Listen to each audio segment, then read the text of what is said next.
just said, hello guys, welcome back. We are going to cover our TikToks of the week. I just asked, I'm on TikTok live right now while we're recording this. And I just asked, what is a podcast or one of my TikToks that you really loved? And I want to talk about this one first, because this one was really, I did it on a whim in my garage the other day. And it's about this idea that the court system hands you a parenting plan and then they say, but be flexible.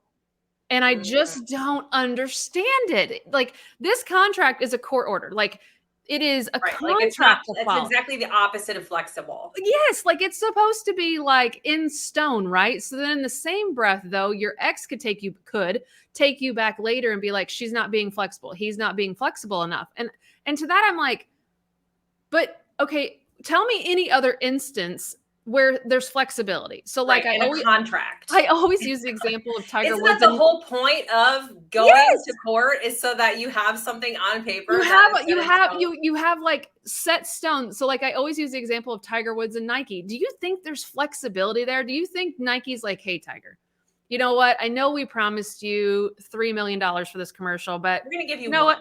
We're going to be 1.5. Be flexible. Be flexible, dude. You know, hey, I know we made this contract for you to do 7 commercials, but we're going to need you to do 15. Just work with us. Be flexible. Somebody says flexibility is subjective. Exactly. Yes. That's why it should not be flexible, because you're going to have two different perspectives and what that means.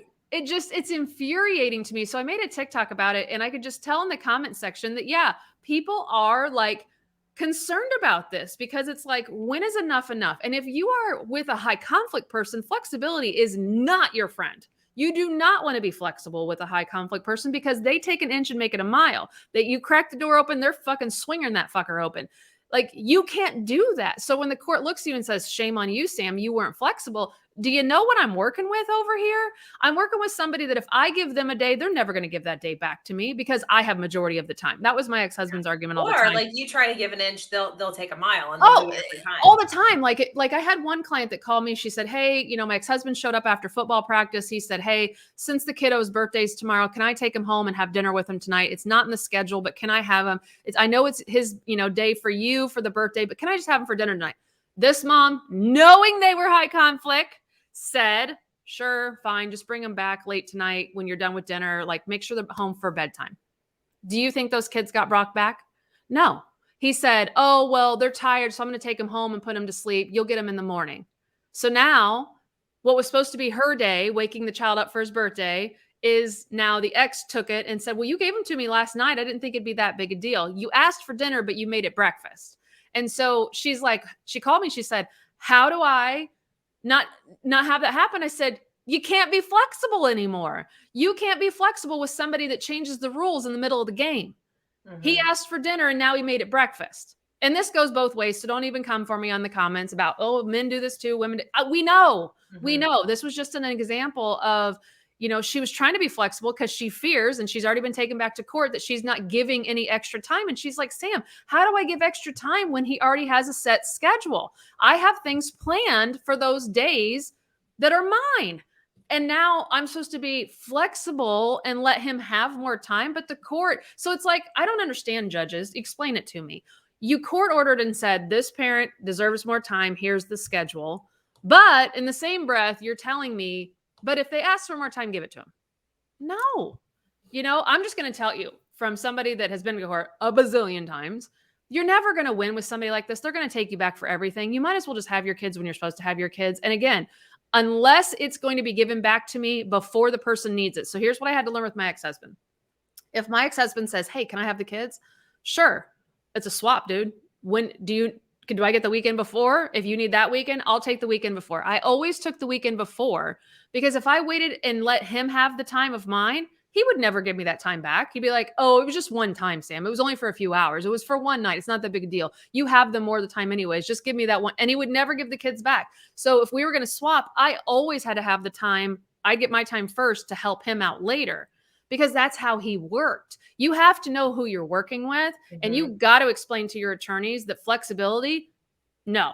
Yeah. I recommend all my clients, don't be flexible for the first 2 years. You need to train this person. You need to train this high conflict expectations. That these are the boundaries. These are the expectations. This is the contract. This is what we're doing. I ain't budging. It's a fuck no. Don't even ask me.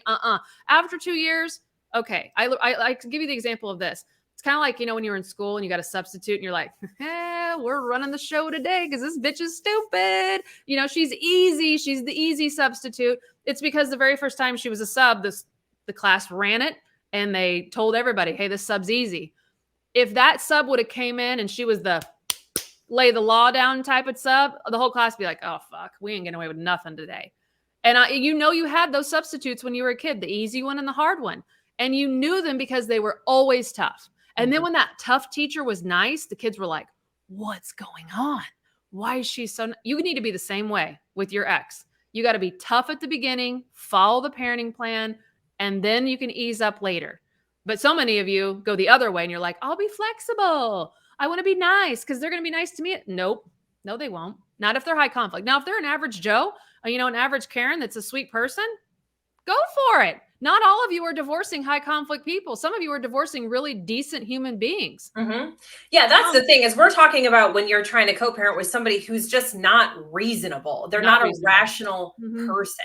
If you are co-parenting with someone who you can communicate with and they give a little, you give a little, they're like whatever works for you, do it. This is not a one size fits all by any means. Right. You have to just be really honest with yourself about who you're dealing with and then navigate that co-parenting relationship strategically. Right. All right. So what TikTok are you going to talk about? So one of them blew up. I had posted it, I think it was last week, and it's got like over 800,000 views on TikTok. And it was me talking about there's probably many, but the 3 top things that I felt wouldn't be an issue in my marriage. And it turned out to be like big issues. I saw that TikTok. I saw that TikTok. So the first one, you guys can let me know if this happened to you too. So the first one was religion. I met him when I was 19. We got married when we dated on and on. We broke up like 4 times before we got married, by the way. That's red flag. Red flag. And then he didn't propose. It was just a conversation. Hey, we should get married. And then we were married later. So did my ex-husband. There was no romantic proposal. No, we went to the we jewelry should get store. married. Okay. And then 8 weeks later we were married. Like that was another. But religion, I was like, I'm not religious at all. I mean, I'm spiritual, but I'm not religious. He's a Catholic. And so I'm like, well, you believe what you believe. I'll believe what I believe. It's fine. Right? No. Actually, you know what's funny is when you get married, if you're a Catholic and maybe in other religions too, they before they do the ceremony in the church, they have you go to like couples counseling. Yeah. Before that, the priest said to me, "You are the saddest bride I've ever seen." That obviously wasn't a red flag for me either. It should have been, because I was so pissed that I had to get married in a church. I'm like, this just isn't my vibe at all. We have to. You didn't have to. He just ceremony. We have to have 2 different fucking priests. One has to be Orthodox. One has to be regular, or his dad's not coming. Like it was this whole thing, and I'm like, this is the stupidest thing. I don't even want to be doing this. And the priest was like, "You don't look too happy about this." So that was the first one. And honestly, we kind of made it work, but then we had a kid. And then it's like this whole separate level of, no, I don't want to be doing that. Yeah. And like through the baptism and thing. And like, if you believe this, like, fine. This is no, but when whatever makes you happy. You don't have the same. Yeah. When you're on the same team, you kind of have to want to do the same things. And we we were not wanting to do the same things. Right. So I was like super stressed and pissed about the baptism. They were spending so much money on like all these. I'm just like, this is ridiculous. So that's the first thing that just did not work. Religion. Yeah. Second thing, what did I mention? The second thing was, money. Money is one of the biggest reasons that people get divorced. Again, I did not know this. Okay. I was very naive. I thought, well, he's good to me. He's a good guy. What else matters, right? Okay. So money, how you spend it, how you earn it, how you save it, how you invest it, just your relationship with money. If that is severely different to your partner's relationship with money and the choices they make around money, it's going to cause fucking problems. Yeah. Or not telling you. How many clients do we get that have never even seen their finances? Never touched an account, have no logins, don't know how much money's in the bank because their ex controlled all the finances. Yeah. And then that turns into some serious problems. Is then sometimes we're talking about financial abuse because they've been in the dark. So and it's just, I'll just leave it at that. That's another thing that you guys got to make sure you're on the same page. Like, so if you're dating now, if you're some of our clients who are like dating after divorce, you're thinking about new relationships, these are big topics. Or your kids. Like, a lot of our clients are our age, so like when you're starting to have kids, these are conversations I'm having with my teenage children. Like, you got to find somebody that you match up with. Yes. Not like, I mean, I'm not saying you have to be the same, but like the religion is a big deal. How you deal with money is a big deal. Yes. I mean, it is. I mean, Jared comes from, having wealth, but from frugal people. So he grew up, clean your plate thoroughly, use everything to the last time, eat all your leftovers. My family was more like, no, like, it's okay to throw something away. We don't have to keep everything, not that we were rich by any means, but we didn't live that frugally. So now I think Jared, we're very meshed in our money, how we spend, how we save, what's important, what's not. We're always going to have a good time. Yeah. We're going to spend money on a good time versus having thousands in our savings account. We're going to live life. And I learned that from my parents. My parents obviously getting married really young. Money was probably a conversation they had a lot being teenagers and getting married. But they've always said, Sam, we're not leaving you much because we're going to live with you while we're alive.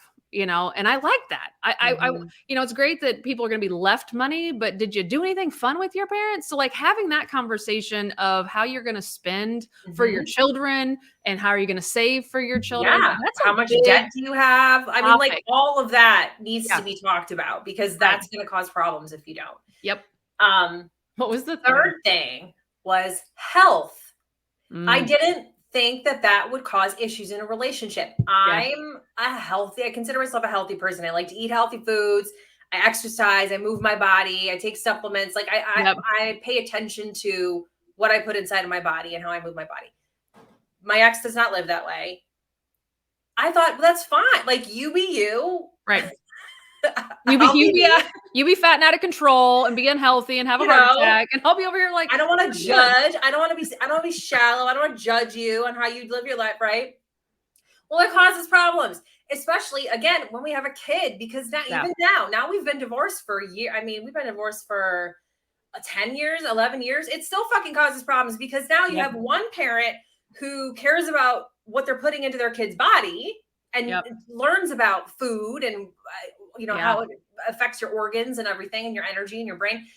And then at the other parent's house, they're eating shit. She goes there and eats garbage all the time because that's the food that's in their house. That's what they eat. Right. So it's like, I'm still dealing with that now. And so that's another thing that I didn't think would be a problem, but it is. And I think, after, COVID 900 came out, it brought up the whole conversation of vaccinations too. And I don't want to, that's a taboo subject. I feel it falls under religion and your weight. You just don't talk about it. But those are conversations I'm seeing in the divorce world where when I start talking to a person about, hey, medical decisions, I'm like, hey, are you and your ex on the same page about vaccinations? And I'm not talking about the pre-baby toddler phase. I'm talking about anything new that rolls out. How do you both feel about it? Right. And you got to be on the same page. This is even politics. Yes. You guys, there's been divorces. Divorces happened when certain presidents get elected. Okay. This happens. Like these are conversations that, and like when we're younger, and this is why it's like getting married in your 20s, I feel like you can get lucky and it can work out, but a lot of people get lucky. It doesn't because you don't know shit in your 20s. You don't know anything about you, really, who you are. You don't know what you need, what your ideal partner needs to have, and what beliefs and mindsets. Like you don't know that. You're like, I love them. We've been together for this many years. This is a natural step. Everyone's getting it right. But like these are the nitty-gritty conversations you have to have with somebody before you can determine whether or not they're your ideal partner. Money, health, religion, debt to income ratio. What's your fucking credit score? What's your love language? Who's your political party? Because this is what huge fights and problems end up coming up that breaks relationships apart. All right, let's go into the third so we can make this one nice and short and sweet. Are you going to have a fourth TikTok or you just want to do one today? No, I'll just do one. You go to, you can do your other one. So this one I want to talk about because I really, there's so much value in this TikTok for 1 minute that I want to explain it a little bit further. And that's the whole point of us reviewing these TikToks, is so we can kind of give our justification for them, give them some background, maybe what we found in the comment section. And I made a video that didn't blow up as big as yours, but it was pretty big. And it was about transition day. And it was a pointer that I learned from a therapist. We did a training on as well. Yes, right, exactly. But this part right here, I want you, if your kids are struggling when they come home to you, and you're just like, who are you? Like, you know, they're down in the dumps, they're acting out, they're mean to you, they're maybe having potty accidents, they're wetting the bed, you know, grinding their teeth at night, whatever it is, like they're struggling coming back to you from the other house. I want you, when you're having a good moment with them later in the week, you know, today, if they come home from school and they're in a great mood and there's no transition day coming or had just happened, I want you to talk with them and make a list on a piece of paper that you're going to put on the side of the fridge that's always there, that says, these are the top 10 to 20 things that I love to do that always put me in a good mood. It could be things about music. It could be their favorite song. It could be just listening to music or having headphones on. It could be playing a game on their iPad or their gaming unit. It could be a favorite food, which we got to be careful about that we don't feed our emotions, but a favorite snack that they just love to have that only mom or dad fixes amazing when they come home, right? A favorite meal, a coming home meal. But I want you to go through and what's a smell they love? What's an activity they like? Do they like to take a bath? Do they like to take a shower? Do they like to have their feet rubbed? Something that they can do independent, or maybe something that you can assist with. And I want you to make this big, huge, long list of stuff that you know when they do it, they always have a smile on their face. It always brings them joy. It always makes them happy. So that whenever they come home, they can go to that list and you can say, hey, kiddo, glad you're here. Go look at your list and go do one of those activities for the next 30 minutes and I'll see you in 30. And you're not, how was your weekend? What's going on? What'd you do? Why do you smell weird? Who put that shirt on you? You know, like, what's that bump on your eye? Like, you're not interrogating them the second they walk in the door. I want you to let them. That's so interesting that you mentioned you smell weird. That is really something, because I deal with that. Like when she comes home, I know, and she smells like my ex-husband. I need to like take a minute. Some of you all, I know you high conflict people that are watching this shit. You drowned our children in your cologne, your perfume, your fucking fabric softener. Oh, my ex-husband's fabric softener. Now, I did love it. And I tried to duplicate it, but I don't know what kind of fucking water he uses, but mine couldn't smell like that. I couldn't get my clothes to smell like him, but he did smell good. But anyways, I want you to do that. But here's what I want you to also do. I want you to make a list for yourself. And I want you to have that list on the fridge right next to your child's, okay? Because I want your child to see that you too struggle with transitions when you come home from work. You struggle coming out of, you know, a weekend visit with your own parents. I want your kid, anytime you're feeling fucked up and sad or depressed or mad or angry or resentful, whatever, you know, adjective you need to put in there. I want your kid to be like, hey, mom, hey, dad, go look at your list and go do that for the next 30 minutes. I'm going to go in my room and do homework. You do you, boo. And you do something that makes you feel good. For me, my kids, if they knew I was in a shit mood, my son would go get a hairbrush. He'd take my hair out and he would just sit and brush my hair. He wouldn't talk to me. He would just brush my hair until I calmed the fuck down. And my kids seeing me struggle allowed them to come to me when they were struggling. Yes. When I acted perfect, like the first 8 years, everything's blissful, everything's great, I'm a good co-parent, your dad's blah, blah, blah. My kids didn't come to me. But the second I became vulnerable and showed my kids that I struggle too with transition, my kids would come to me like, not today, mom. I need to go do my list. Not today. I need 30 minutes. I'm going to go do something. Okay. And you have to respect that. Another thing, don't plan shit on a transition day. Some of you all are like, hurry up and come in the door. Change your clothes real quick. We're going to grandma's house. And your kid is like, wait a second. Like, I got to transition from that house to this house. And you want me now to go like put a face on and go to grandma's house? Like, I can't. And then you wonder why your kid's an asshole at grandma's house. Like, you have to let your kids transition, but they have to know how. You can't just be like, I remember before I learned this trick, I would tell my kids, look where your feet are. Look where your feet are. Whose house you in right now? We don't act that way, you know? And it was like, here I'm trying to tell a 6-year-old to check their feet. And I was giving them no time to like decompress. And then I'm the same person though. When I came home from work, I'm like, don't talk to me. I need to go take a shit, have a snack, change my clothes, take my bra off, wash my face, and then you can talk. So I'm showing my kids I need to transition and give me space and time, but I wasn't allowing them to do it till a therapist was like, hey bitch, wake up. Your kids need to transition just like you do this. And it was a fucking game changer. Right. Like it was, I used to take it personally. Oh yeah. Mm-hmm. Like when she came home and was like in a pissy mood and whatever. I used to take it personally and just been like, oh, she's upset. Like she doesn't want to be here. She doesn't want to come. But it wasn't. It was because her dad lives 6 hours away and he comes kind of sporadically. And so when she comes home, she's just sad because she has no idea when she's going to see him again. And so it has nothing to do with me. Right. And so like I even do this with my little boys and they have their mom and dad with them. When they come home from school, we literally let them sit down for 20 minutes, sometimes 30, and they get a snack and they get their iPads. They need to transition from school to being home. They haven't been on their iPads all day. They love them. They want to watch their cartoon. They want to play their game, whatever it is. They're 5 and 4. And we let them, and you know what that 20, 30 minute does for us? We get to unpack the book bag. We get to start on dinner. We get to talk about our day because I'm just coming up from work. And like that 20, 30 minutes is everybody in our household transitioning. And I know somebody will be like, you let your kids play on? Yes, I do let my kids play on iPads because I am okay with that. It's all censored shit, but it gives them time to just be them. They love their fucking games on there. You know, they're doing counting games, they're doing Sonic games. And that's like, they look forward to, they don't have to play right away. They don't have to talk to us right away. We're not like, what'd you learn at school today? Were you kind? What letter are you on? What number did you learn? No, we're just, here's your iPad, decompress. And then when the iPad goes down, now we're playing. Now we're having real dialogue. But I let them be themselves for a few minutes to transition. I mean, because I know you all come home from work shitty as hell. You're grouchy, you're bitchy, you're barking. Your kids, maybe they're not adult version of that, but they need to transition from, they've been at school for 8 hours and now they need to let it go. So I think this is huge. It was a complete game changer for my children. And I think everybody needs to hear it. So I wanted to make sure it was in a podcast so that it can just stay. I love that one. And redoing. I'm starting this method this Friday. Yeah, but you got to talk to your kids. The important thing is to not do it right when they come home and have that conversation to make the list. Wait till you see your kids in like a really good mood. You're having a great day and you're like, hey, let's do a little game. I'm going to write down something I enjoy and we're just going to compare lists and kind of make it a good conversation. Maybe they can think of something for you to put on your list that they know that you love. You know, oh, I love a foot massage. Oh, I love my shoulders rubbed. Oh, stuff that they can help you with, or stuff that, kiddo, I need to just be able to sit in the bathtub for 20 minutes. Okay, cool. I'm going to give you your iPads. I'm going to go take a bath for 20. I need to decompress. Because when you get out of that bathtub after 20 minutes, aren't you a better person? Yeah. And those are boundaries again, guys. Yep. Oh, wow. See how that just slipped right in there? That was good. All right, guys. So if you found this helpful, again, make sure you're sharing this with people. Send it to a girlfriend. Send it to a buddy that needs to know how, because this is really helpful for dads. That which, by the way.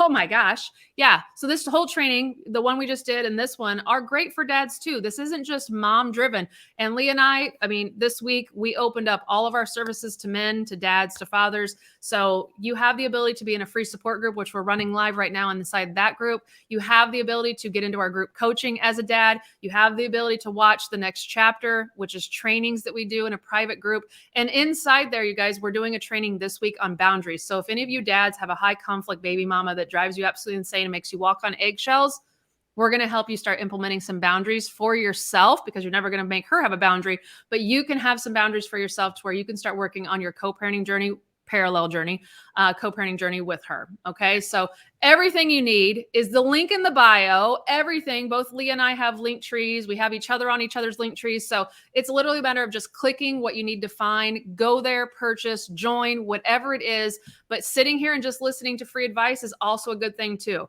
It's a step in the right direction. And when you're ready to go even further and get some more custom help, you know where to go. You know where to go. All right, Leah Marie, I will see you later today, actually. For the rest of you, until next week, we will be back. Bye, everybody.